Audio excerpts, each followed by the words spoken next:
Esteemed colleagues, the topic of today's meeting of the Council is the development of children's and youth sports. We will, of course, speak about the further work on strengthening the health of the younger generations, about what additional measures need to be taken so that every child can engage in sports, learn to value physical culture, and understand the necessity of an active, healthy lifestyle as the foundation of their successful future. In many ways, this is the key to achieving the long-term development goals we have set for Russia. Today, according to reports, the proportion of children who regularly engage in sports is already over 90%. To be more precise, even 93.8%. But these figures do not reflect the main thing, the result of these activities. What matters is how these activities affect a child's health, their studies, and their physical and overall development.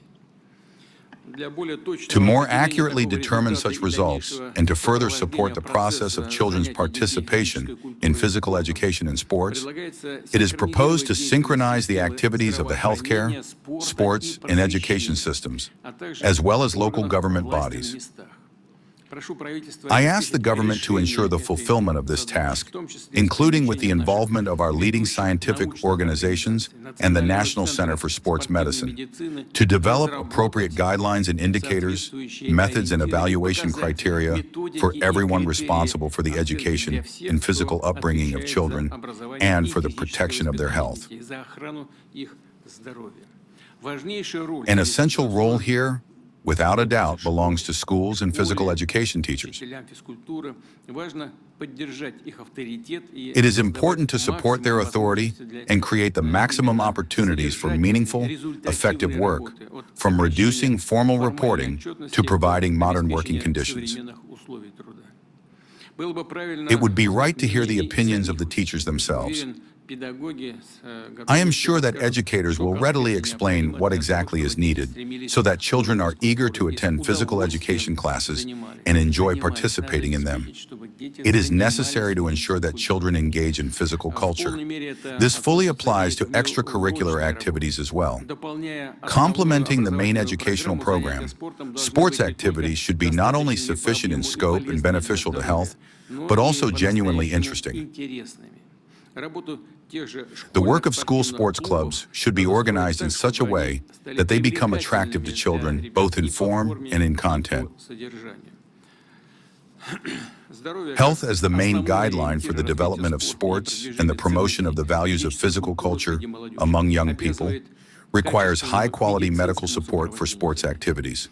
Comprehensive, harmonious physical development of children is a shared task of school medical staff and teachers.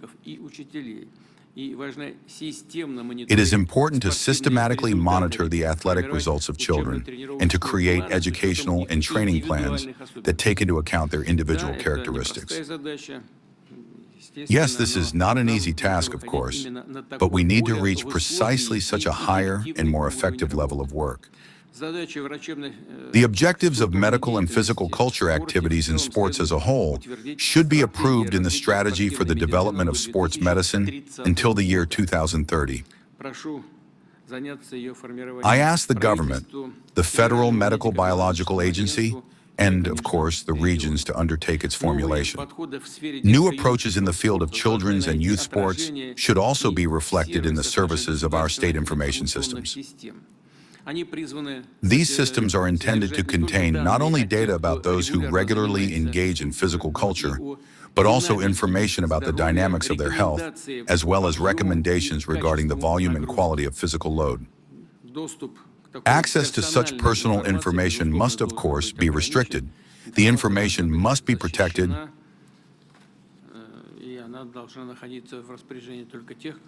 and should be available only to those who have or must have such access and the appropriate knowledge.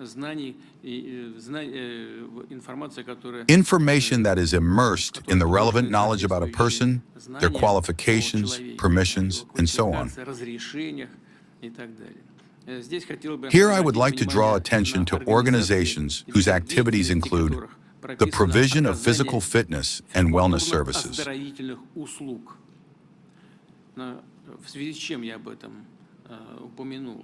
Why did I mention this? Because it is one thing when these services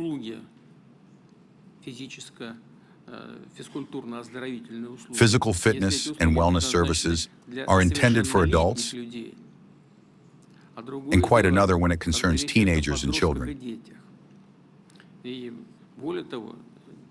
Moreover, most often, these organizations are focused precisely on working with teenagers and even with very young children. And after all, as we know, any work with children is, by its very nature, pedagogical. It is no coincidence that we have combined programs of supplementary education and sports training standards and restored the high status of the coach as a teacher, not only so that their work experience is properly counted and so on, but also for the sake of their professional status. I asked the government to provide proposals on how to ensure the control of the quality and content of sports services provided to children. Another fundamental topic is the accessibility of sports and physical culture activities. The Minister of Sports will report on what has been done in this area as a whole. I will repeat that the priorities here are targeted support for children, especially those with health limitations and those in difficult life situations, as well as assistance to large families. In short, maximum accessibility for all children, both to sports activities and to participation in competitions. It is gratifying that representatives of domestic businesses are actively participating in organizing children's sports festivals and competitions. We will do our utmost to encourage such initiatives.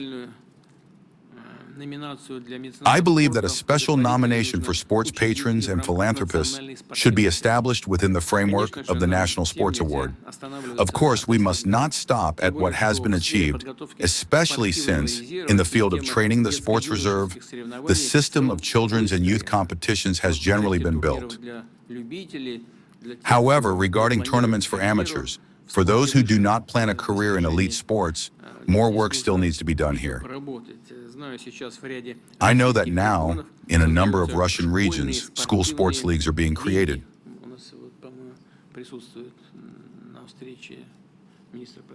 Present at our meeting is the Minister of Education, Sergei Sergeyevich Kravtsov. Perhaps you could also tell us how this is developing, what is happening in this area.